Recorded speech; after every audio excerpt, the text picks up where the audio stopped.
season tours. Escape the crowds and experience the beauty of travel during the enchanting low season. We invite you to uncover unique destinations at unbeatable prices. Adventure awaits with Mono Safaris, tours and travel. Embrace the extraordinary during the low season. For more information, visit our website www.monosafaris.com or call us at 11504807 or email info@monosafaris.com. Mono Safaris, tours and travel. We are because we love what we do.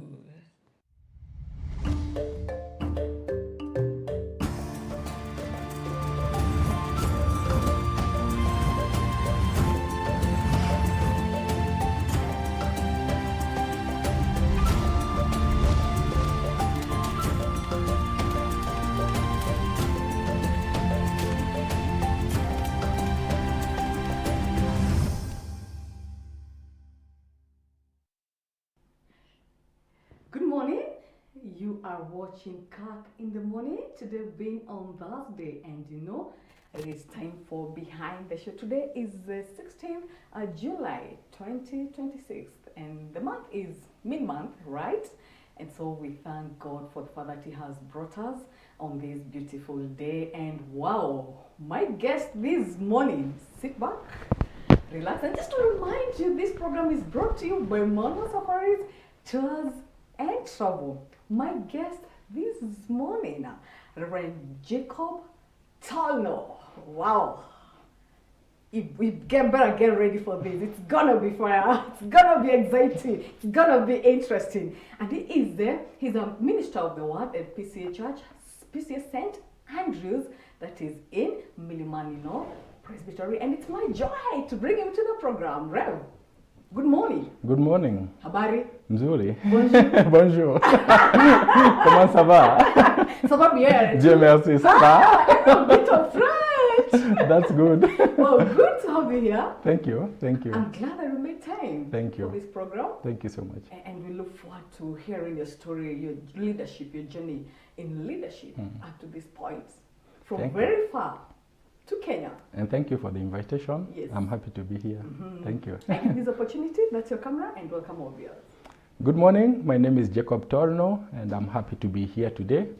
And yes, Catherine wants to ask me many questions. I'm open to. Absolutely, and there are many. I think almost like 50 questions for you. It's okay. Yeah. You need a cup of water. I'm ready. Thank you. Or some coffee or tea. No, water. Water. Yeah. How many languages can you speak, Rev? If I go to the local languages in my country, I speak 5. If I go to the now I speak French, English, Kiswahili najifunza. So, and then what else? The biblical languages, because I'm very interested in the biblical languages. In fact, I did my master's in those languages. So Greek, Hebrew, I read and then I interpret. In fact, I use rarely the English Bible or the French Bible. I do my own translations. Wow, Hebrew and Greek. Yes, Hebrew and Greek. Arabic I can read and write. Wow. Because I did interreligious studies in Morocco. So we learned Arabic to read and write. How easy is it to learn a new language? I've been struggling all my life to learn French and Arabic, but I can't go beyond greetings. I think that what helped me is that I come from a country where we don't have a unifying language like Kiswahili in Kenya.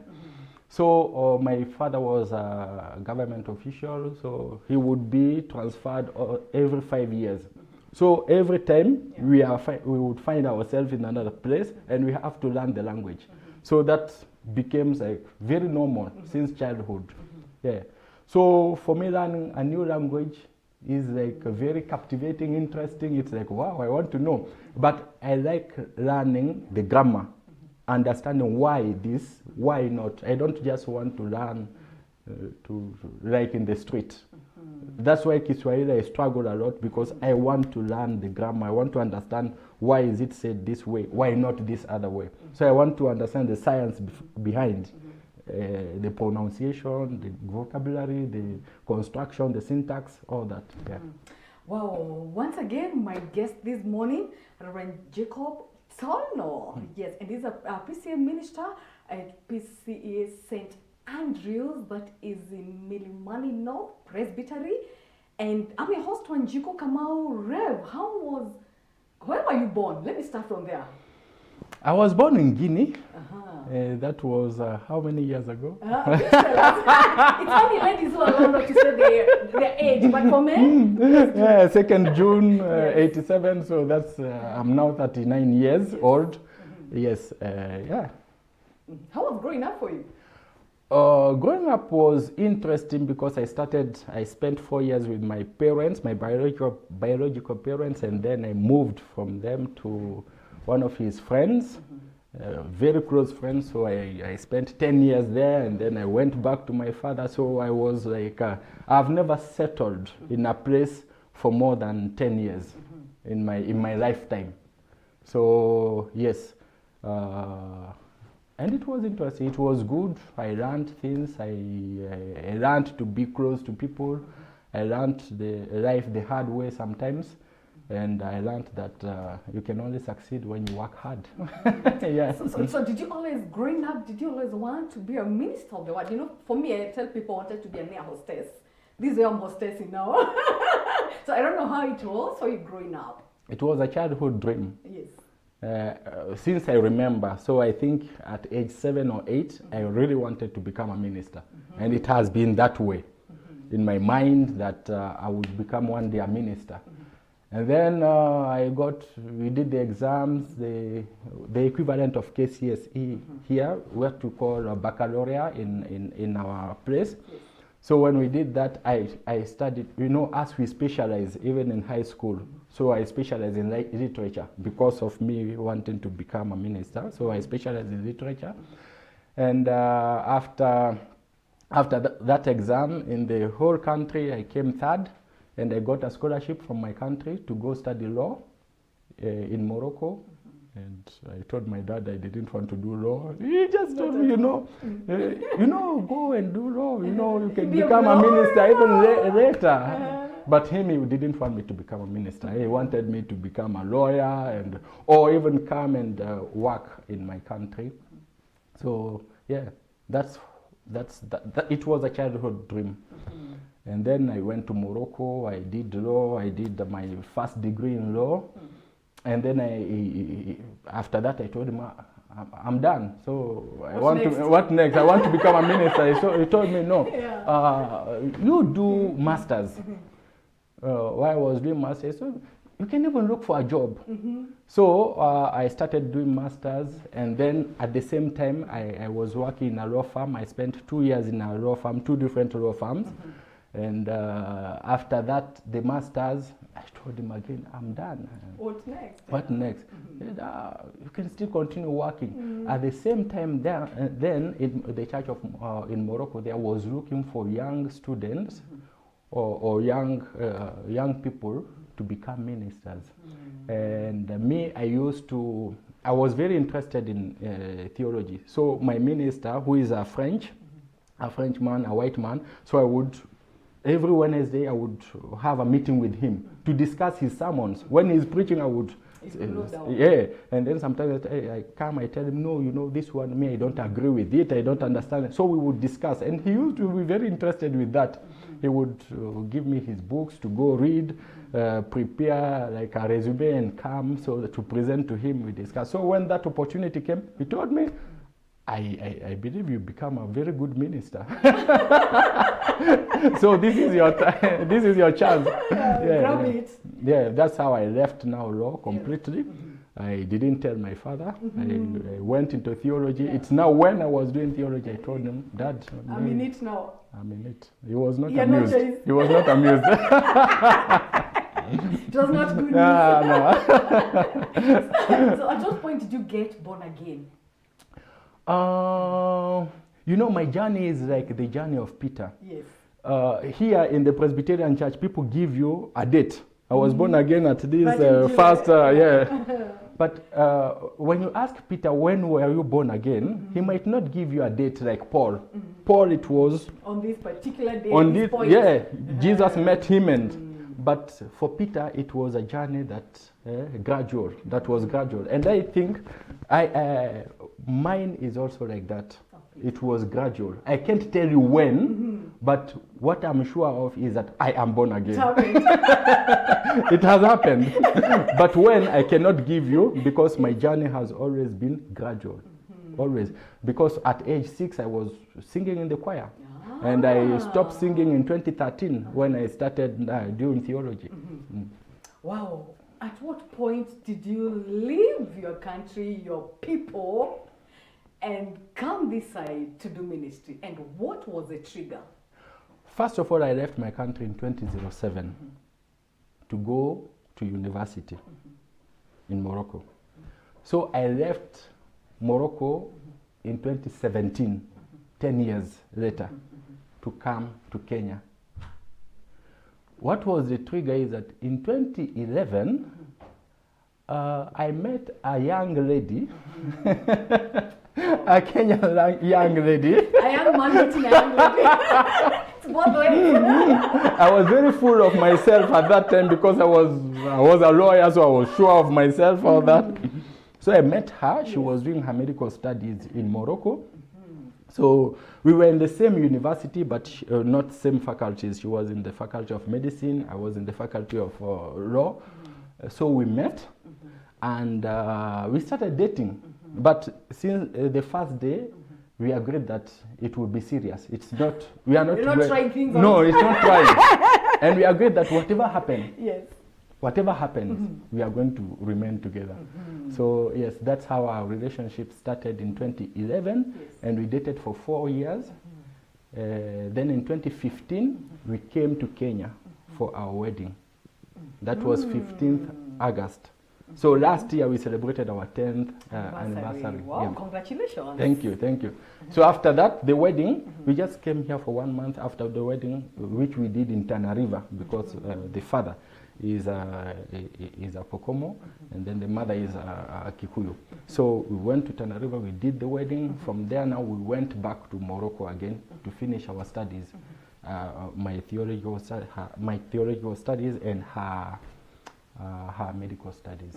Yes. So she's the one who made you settle in Kenya. I can say yes, but it was not that straightforward, because we had choices. Our first choice was to stay in Morocco, because for me, work was guaranteed there. And you know, the place you have your friends, you don't want to try somewhere you don't know anybody. So that was our first choice. But unfortunately, she couldn't get a job there. Moroccans don't employ doctors who are foreigners. Yeah, so we wanted a place where both of us would be okay. Yeah. So that was the first choice. Second choice, we said, let's go to France. I was sure of getting a job in France. And I would also have continued my master's studies in theology there. But her, she had to go back to school, redo like 2 or 3 years. And she was like, no, I don't want to go medicine. I've already done 8 years. Yeah. I don't want to add 2 or 3 more years. Yes. So she was not okay with that. Said, okay. So the third choice was to go to my country. And that would have helped her, but not me. Because my country is 95% Muslim. And me, I wanted to continue in this academic journey. Yeah. If I was a Muslim, It will be okay. it would be okay because you have structures there that work. But Christians, we are very few, so we don't have structures like in Kenya or in other countries. So that was also not good. And then we said, why not Kenya? We said, the only thing is that if I get a job, that would be good. But if I don't, it means it won't be a good choice.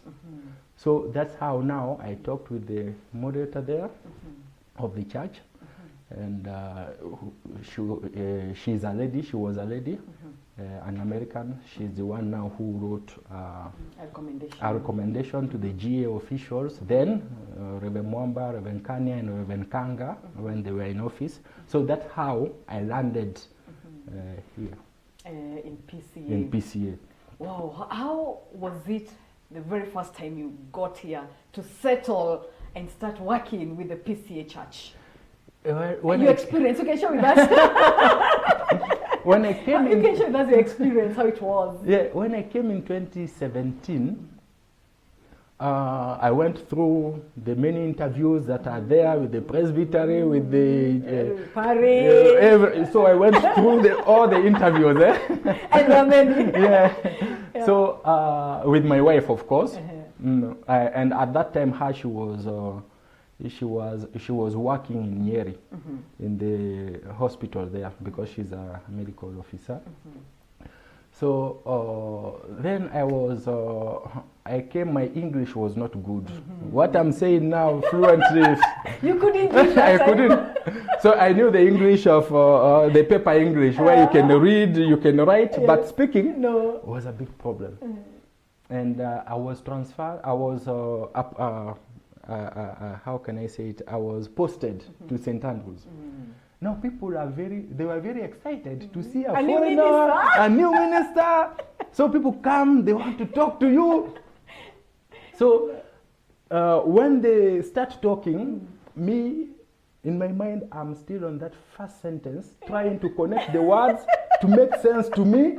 And then they are on the 10th sentence, so they are laughing and wondering this guy. So I would go home with a headache every day, because it used to be a lot of work for me, putting words together to make sense. And then now talking. I remember Reverend Karaoke, who was then the moderator of the session, St. Andrews session. Yes. When we were in the session, he used to tell me, pray. You just pray in French. I used to pray in French at the beginning, but he told me, no. You have to do in English. Even if it is one or two sentences, you just try. So my prayers used to be very brief. I used to be... like those for food. So it used to be very brief. Now I had to think, I think in French, translate in English, and then before it comes out. Yeah. So... Did you feel like giving up at some point? Did you feel like, no, what is this I put myself into as a human being? No. Me, difficulties excite me. And failure really excites me. Yeah. When I see I'm trying, it's not working, for me it has to work. There's no choice. There is no other choice here. One thing that you really had to leave behind, coming and settling here now in Kenya, one thing that you felt, if I had a choice, I wouldn't leave, but now I have to leave. One thing that you felt was so hard for you to leave behind. My friends. Your friends? My friends. Oh, man. Yeah. In Morocco, my friends. We used to have, and we still are very close. We have a WhatsApp group where we are there, but very close. So, yes, when I came to Kenya, that was a regret. At some point, I started convincing my wife. We go back. We go back to Morocco. There's even my friend who was telling me, he's from Cote d'Ivoire.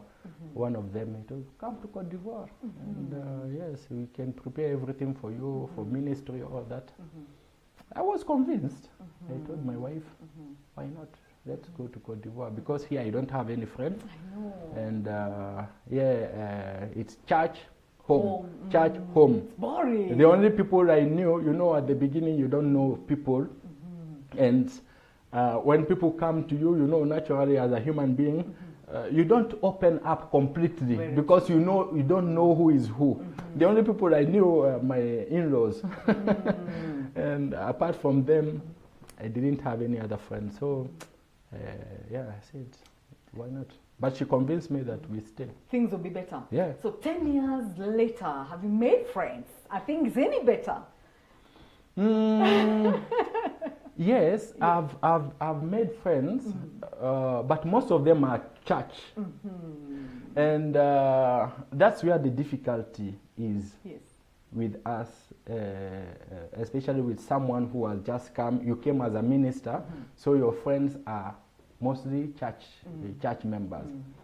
Sometimes I want friends where I can just talk of anything that has nothing to do with church, nothing to do, just sit, laugh of something. But that one, you know, when people see you and you come with those jokes, they're like, are you for serious? Are you for serious? So that type of friends I don't have. And the only people I have are now those friends in Morocco. Them, they don't see me as a minister, and I love that. They see me as Jacob. We studied together, we did law together, we studied together, and you see, when you are students, all those jokes, the behaviors, all those things. So when we are together, I remember we went in 5 years ago. I went for the wedding of one of my friends in Cote d'Ivoire. We would spend the whole night just talking, telling stories, laughing. It was very interesting. So it brings on the other side of you, because you're also human. Yeah. Your dad, I mean, first he wanted to do ministry. Again, you moved out of the home and you are in a foreign country. Yeah. Did he at some point come to accept this is a reality, especially like now as you sit there? You know, my dad, he never accepted. He always tried to convince me. Otherwise? Yeah, at some point when I was doing law, I wanted to become a judge. You know, those dreams of childhood dreams, sometimes when you grow up, you say, maybe they are childhood dreams. The way all the children want to become pilots or that, you see. And so, doctors. Yeah, and doctors. So at some point I was convinced, maybe this is not the time. Yeah. So, but my dad used to tell me, he used to, he wanted to convince me to, I did exactly the same studies he did, so that I become an administrator or a judge, but me, I wanted to become a judge. Yeah.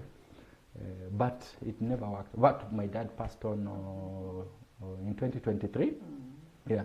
We had good relationship of late, but when it comes to that, we agreed to disagree. Again, it's your life. Yeah.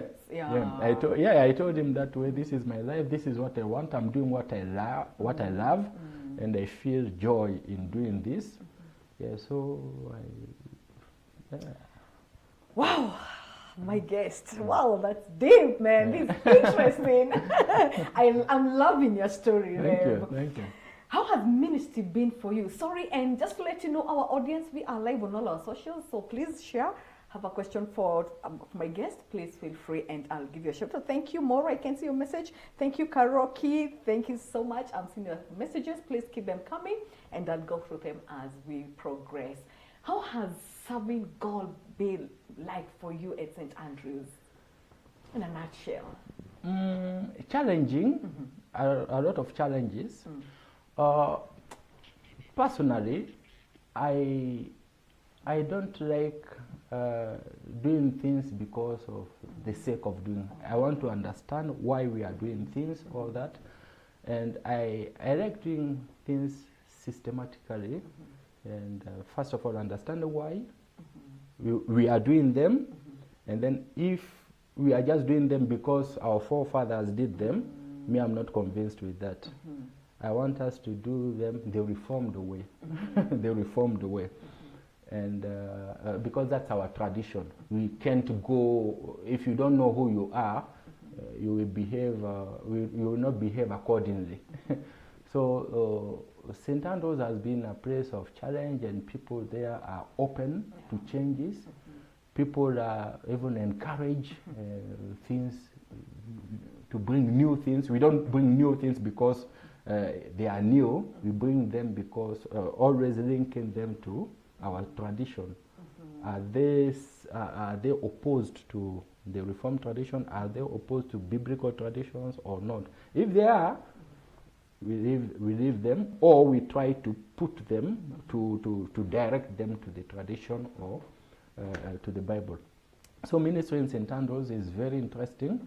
You have many people, there's a lot of work, That's why we are, we are three ministers. There's a lot of work. Yeah. So you are. It's a big charge. Yeah, and you also travel a lot in St. Andrews because of barriers, because of this and that. You travel a lot everywhere in the country, and I love traveling.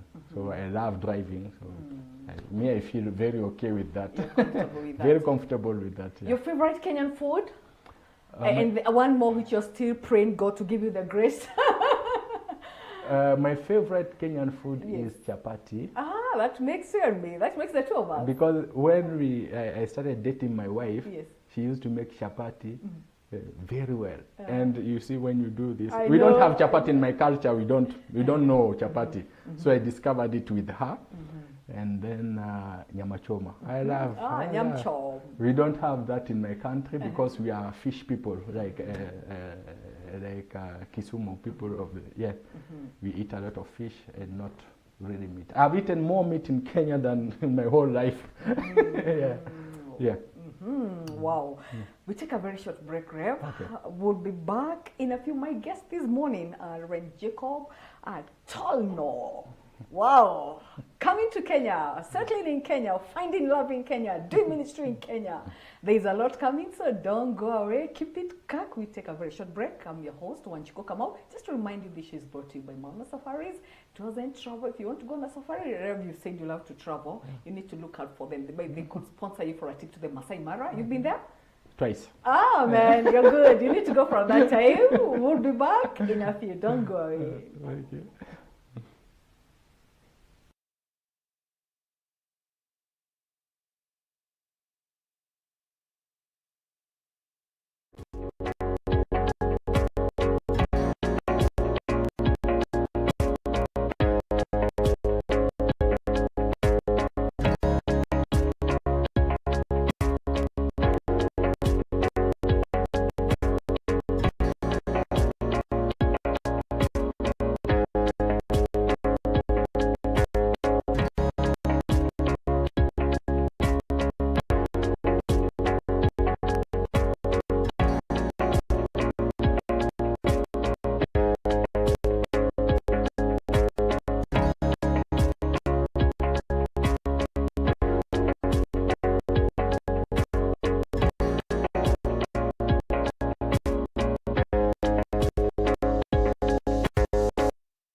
Welcome to Mono Safaris, Tours and Travel, where you discover hidden gems with our exclusive low-season tours.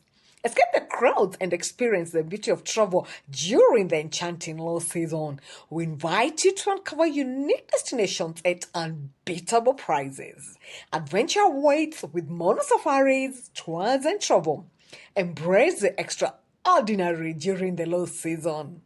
For more information, visit our website www.monosafaris.com or call us at 11504807 or email info@monosafaris.com.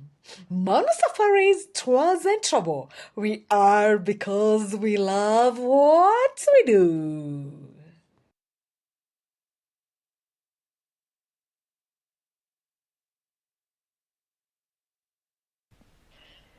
Welcome back.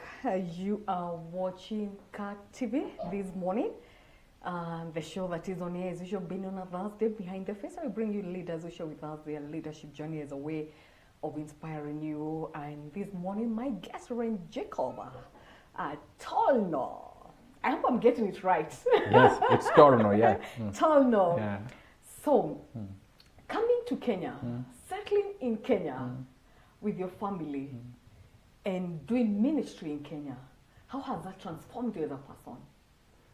I've learned Especially a lot. your view when it comes to matters of spirituality. I've learned a lot. I come from a culture, West Africans, we are very high, how can I say? We want things to be done very fast. And here, I think, see people Slow but sure. you know, every culture has a... It's a way of doing yeah, things. yeah. So as our blood is too hot, so you come, you want to push some things, and then you see people are taking like, their what's time. up with this guy? Chill, man. So it has transformed me in a way that now I try to think twice before I do things. Right I now, like being Kenyanized, and it has brought me that not slowing down for the sake of slowing down, but slowing down to think very well about what to do, what next, what are you bringing, or how you want things to be done. So yes, not just being hyper like we are in my country and also almost the whole of West Africa. Yeah. Doing a comparison of a church service in West Africa and Kenya, maybe is it the same thing like in Kenya? How is church done there compared to how we do it here?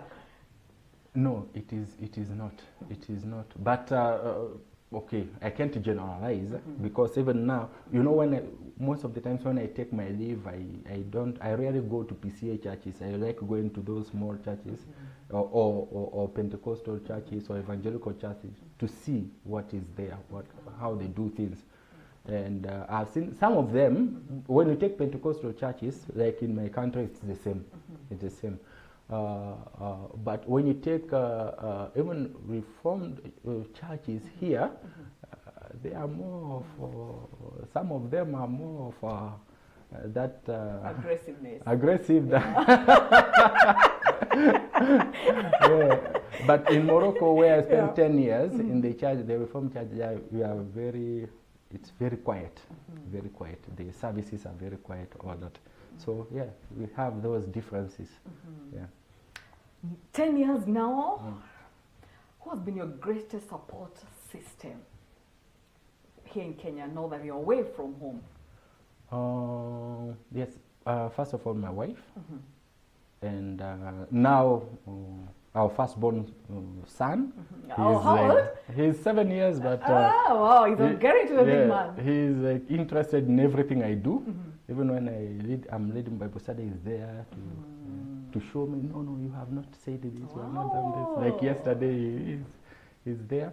And my in-laws, my father-in-law, mother-in-law, and brother-in-law, and even sister-in-law, so they have also, you know, they have accepted me as their own.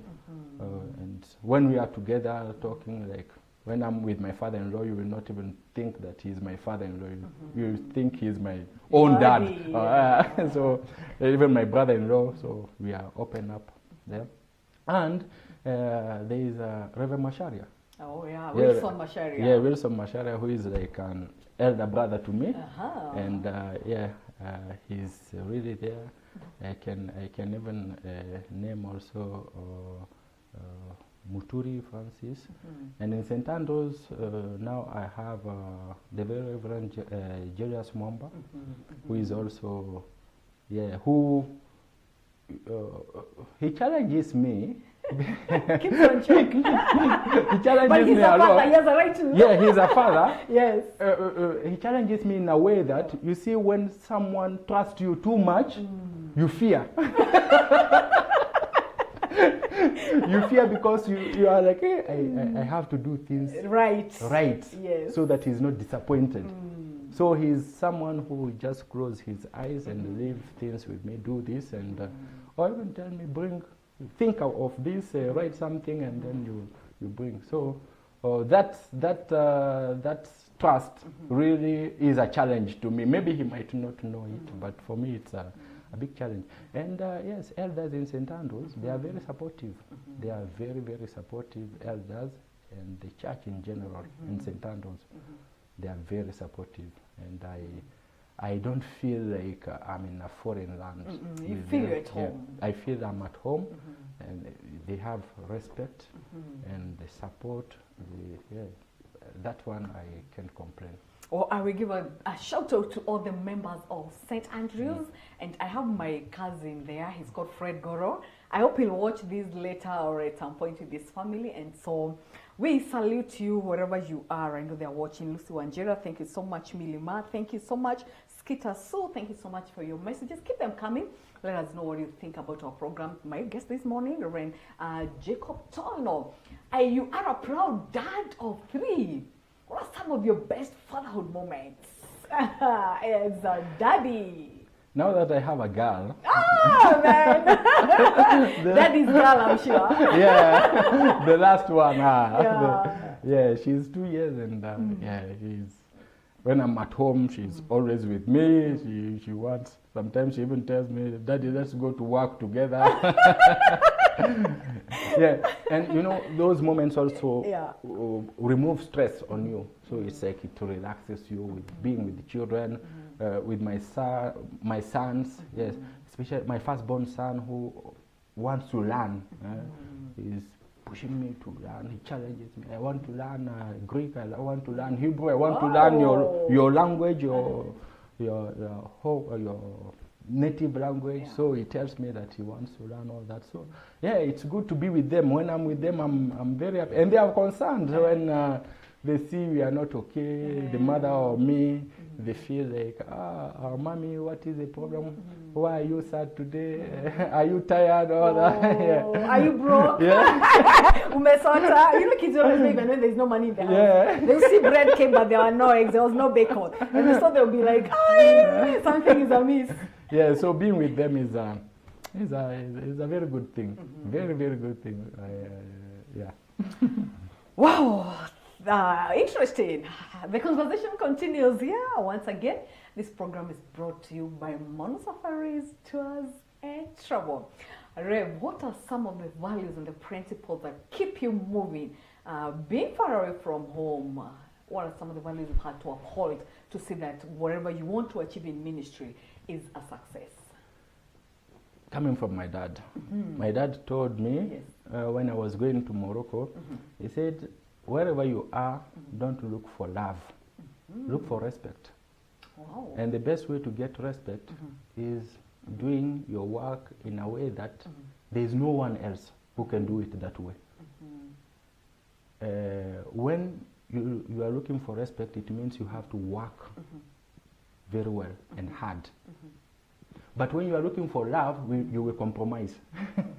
You will compromise your values because I want people to love me, so I have to do things the way they want.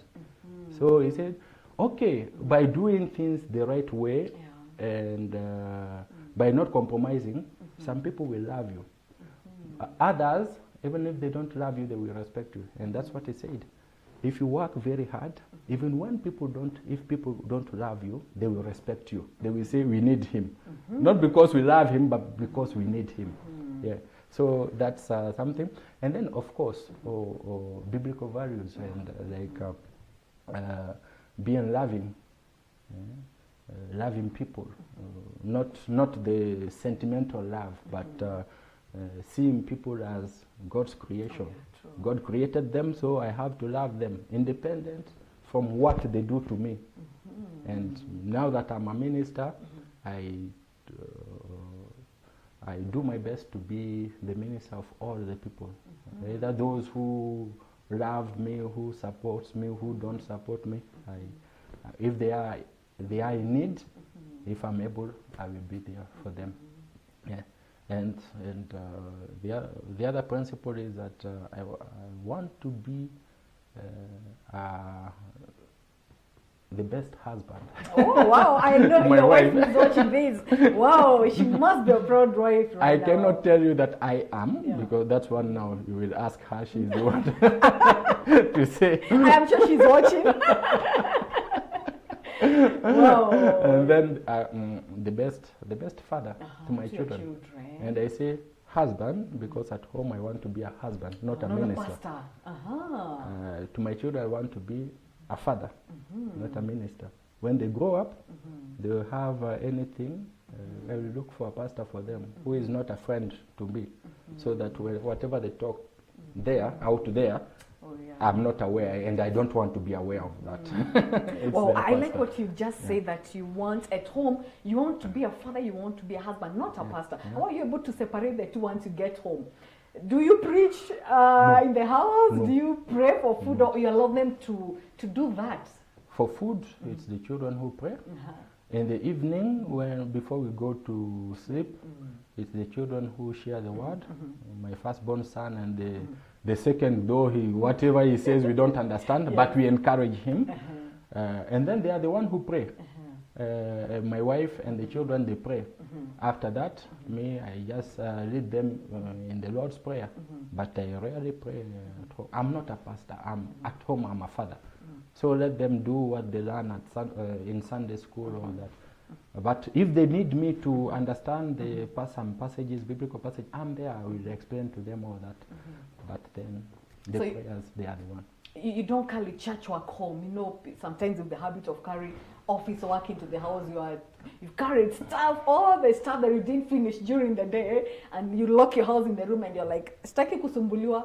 Work continues in the house. I do it. I carry church work home. Why? Because I'm a night person. So what I do is that I wait until they sleep.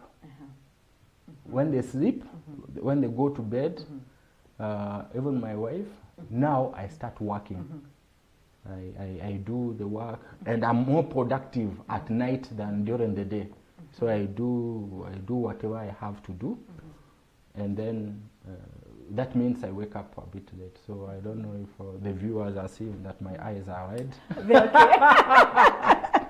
I'm not taking anything. Take us through a typical day for you. What time do you start your day? You've said you're a night person, so I really want to know what you do during the day. At what time do you start your morning? You can take us through your daily routine. Yeah, I usually wake up at around 8 or 9 a.m. I wake up and then I get ready. I come to work at around 11. I'm at work.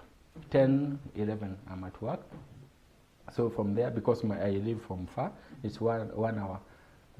So that's 33 kilometers from home.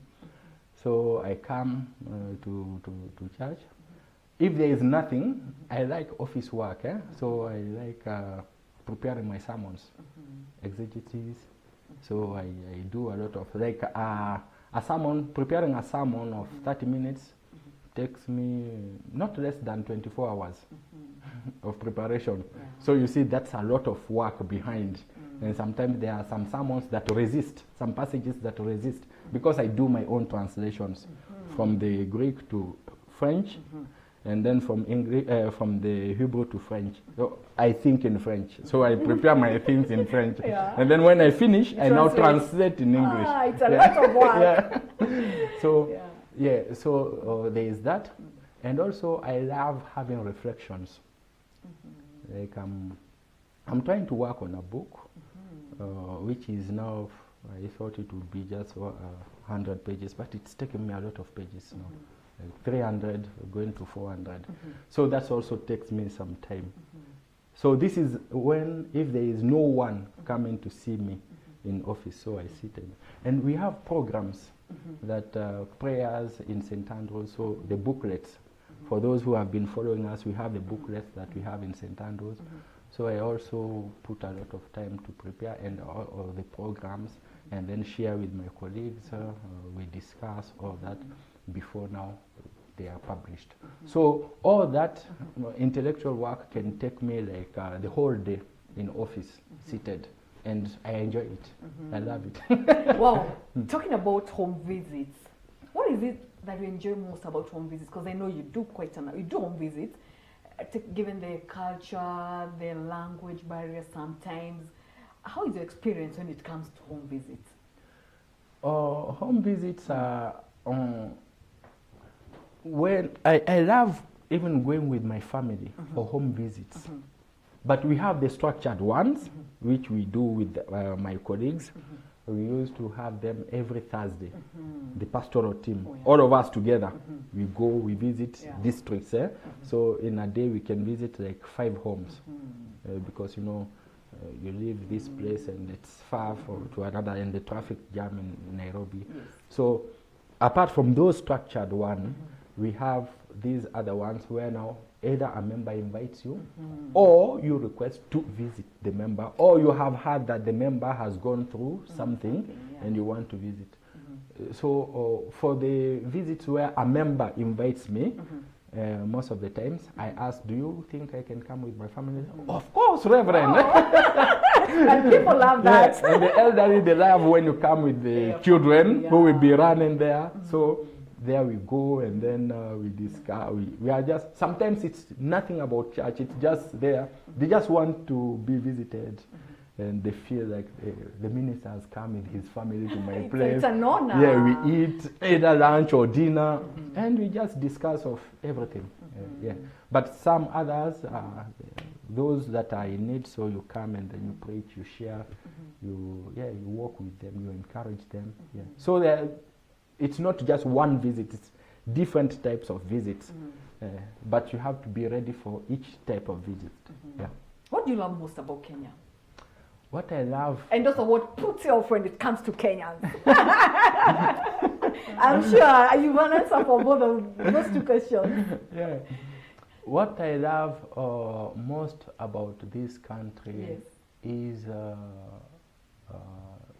the way I was received here. I was welcomed in this church, and even in this country, like whenever I say Tolno, people, Tolno, that name is it's new to us. It's new to us. So people they want to know more about you, and when you say you are a foreigner, they are like, okay, it's okay. They are welcoming. And then a foreigner in PC here, in PC here, it's a rare thing. People are very welcoming. That's the one I love it. What pisses me off is there's too much politics. I know. In the country. Every day. Even the first day after elections, people start campaigning. For the next election. This is too much. This is too much. In my country, politics is campaign has a period. 2 months before elections. Apart from that, you are not allowed, even the president, you are not allowed to do campaign. That's how the law structures it. So that's how I grew up. When I see people gathering, a lot of people gathering, I know it's campaign period. But countries are different, and then each country decides the way to work, things works best for it. Yeah. If this is the best way, who are we to say no? Wow, my guest this morning, Reverend Jacob Tolno, all the way from West Africa to Kenya, ministry, finding love. What gives you hope, Rev, about the people that you serve, about the community that you serve here in Kenya? What gives you hope when you look at the flock and men? I find my hope first in God. Because the Hebrew word for hope means a cord, a rope that is tied between God and you. So the moment that is cut, there is no more hope. So I find my hope in God.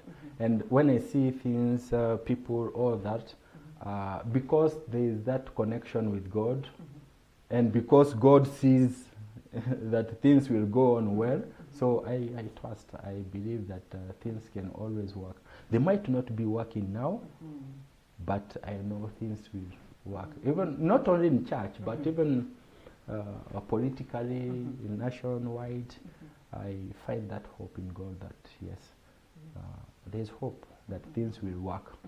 And that hope is not just here, intellectual or philosophical hope, it's reality. Because I've seen that things move. Sometimes things move in the right direction. Things that are very static or that were backsliding, I see them move. So that's the reality. And with prayer, that connection remains there.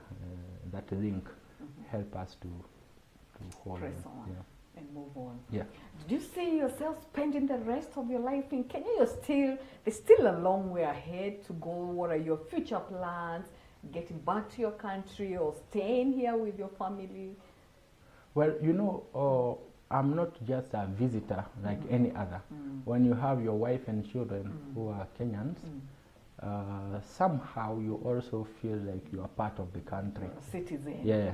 So that means as of now, this is where I am, and until God says otherwise. But as for now, there is no other plan to go anywhere. There are some plans to change place to go maybe in Europe or in America. I said, but why? Why should I go to Europe and just to bring things that are or experience that is required here in Africa? Why is it that the best have always to go to Europe, to America? I'm not saying I'm the best, but at least I've learned enough. I have something to share with this country, and I have also. This country also has something to offer me. Yeah, so I feel like, You should be here. Yeah, Oh, I I like should that. be When here. everyone else wants to go out there, you feel you want to give what you have to back to your continent. yeah. Wow, that's If it was amazing. money, I would have. If I was looking for money, of course we all need money because I have a family. You have to take care of them. Have my own ambitions. All that we all need money.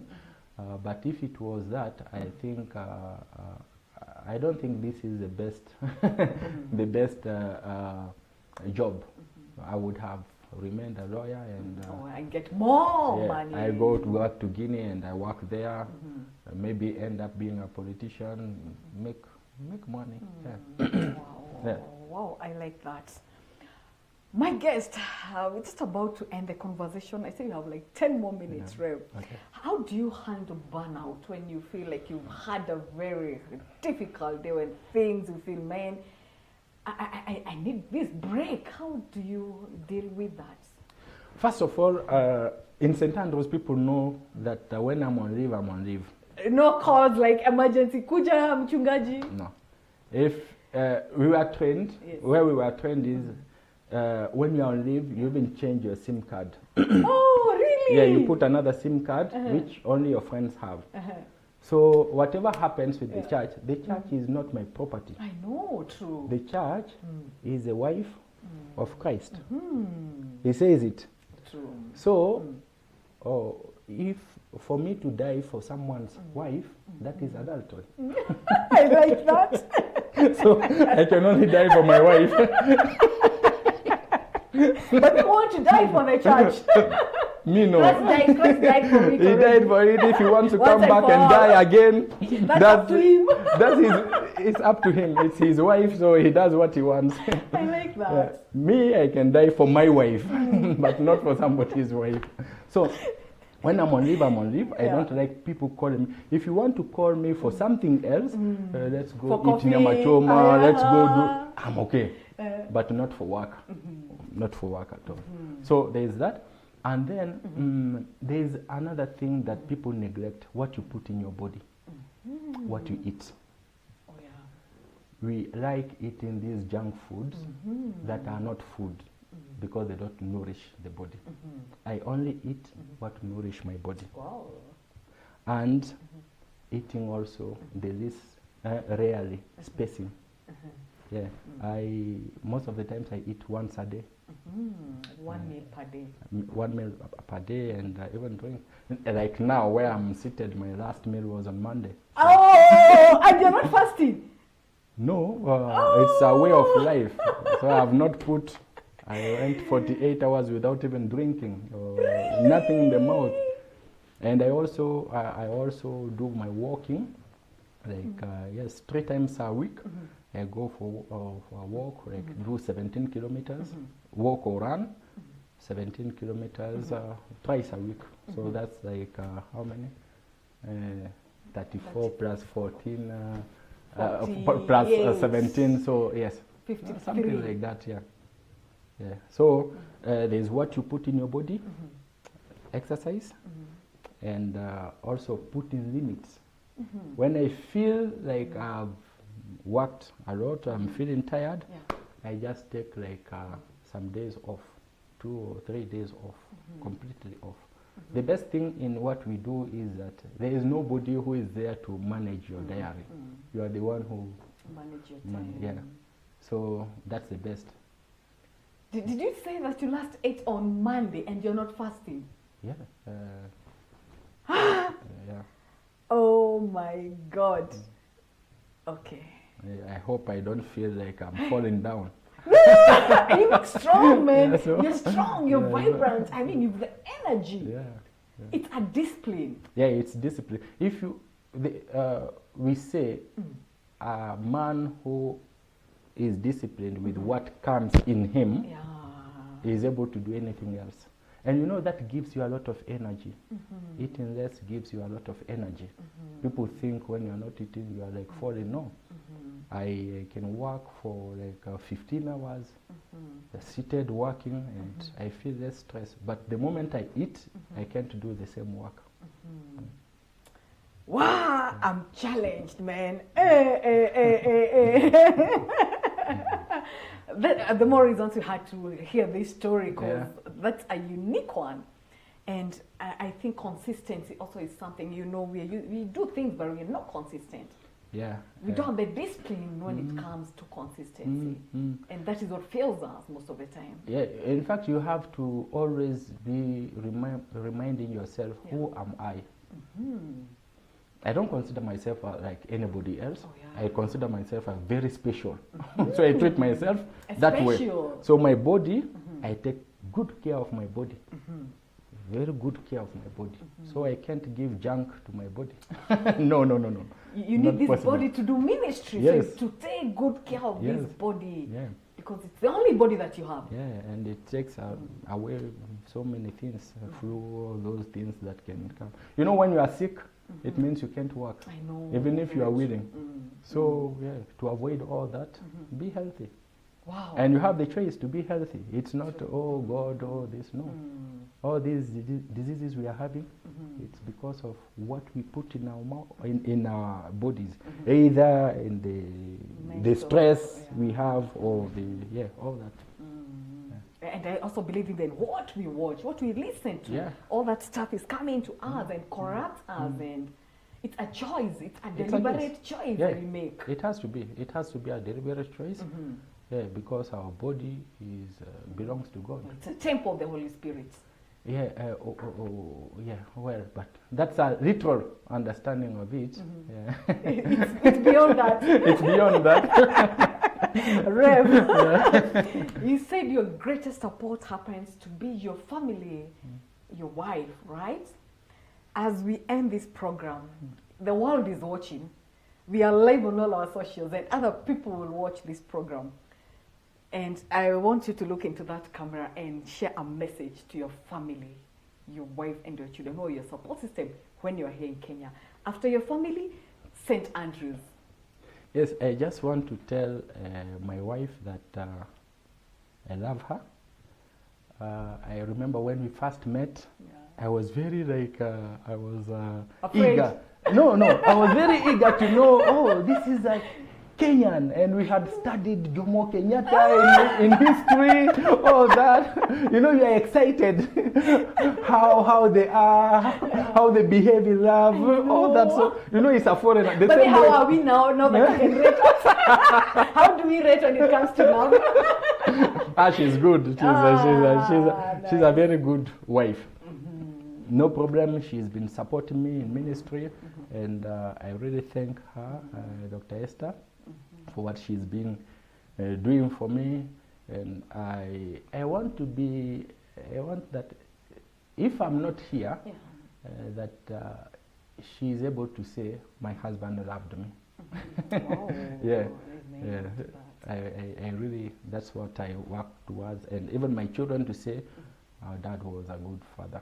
I'm a disciplinarian. You are? Yeah, I'm a disciplinarian, but also I mix it with a lot of love, a lot of affection, all that. So I want them to say, our dad was the best. Wow. Yeah. And to St. Andrews, I love you people.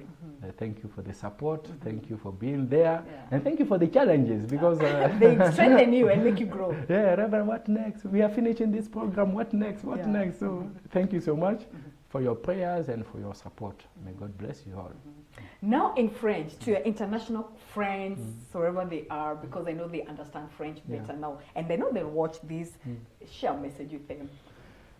Chers amis, merci beaucoup pour tout ce que vous êtes pour moi. Vous êtes de très bons amis pour moi. Je pense à Serge, je pense à Ulrich, je pense à Thierry, à tous ces gens qui sont mes amis et qui ont toujours été là avec moi. C'est un plaisir d'être là et de porter le flambeau haut, de montrer que je viens de quelque part et que mes amis me supportent. Merci beaucoup pour cet amour. Que Dieu vous bénisse. I need a translator too. After this, I'll sit down and try and translate what you have said. But thank you so much, Rev, You're welcome. for making time You're welcome. and being here. I truly can't take this for granted. It's such an honor to have you given us our time here at CAC and just sharing with us your story. And from this show Behind the Face, we wish you well. Thank you. I've listened to your sermons, man, and they are deep. Your sermons are not just, any other thing. May God continue using you. Amen. And I pray that you live the longest in Kenya and become one of our sons and continue serving God until you're old. Amen. And may He continue. Yeah, all the that's it's our inheritance. So that's what I pray that you get old in Kenya. Thank you. At least my dad is not there to say no, but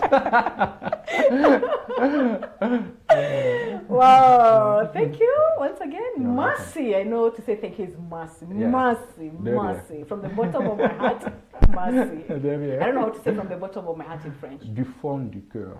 Du fond du cœur. Du fond du cœur. Yes. And to you, Olivia, thank you so much for being here. Thank you for taking time to watch CAC TV this morning.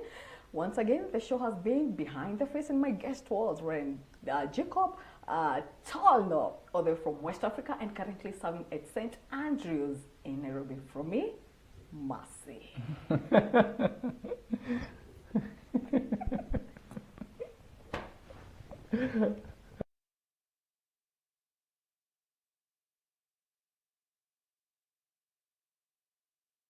Welcome to Mono Safaris Tours and Travel, where you discover hidden gems with our exclusive low-season tours.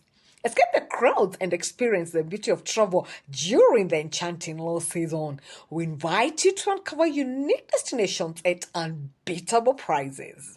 Adventure awaits with Mono Safaris Tours and Travel. Embrace the extraordinary during the low season. For more information, visit our website www.monosafaris.com or call us at 11504807 or email info@monosafaris.com.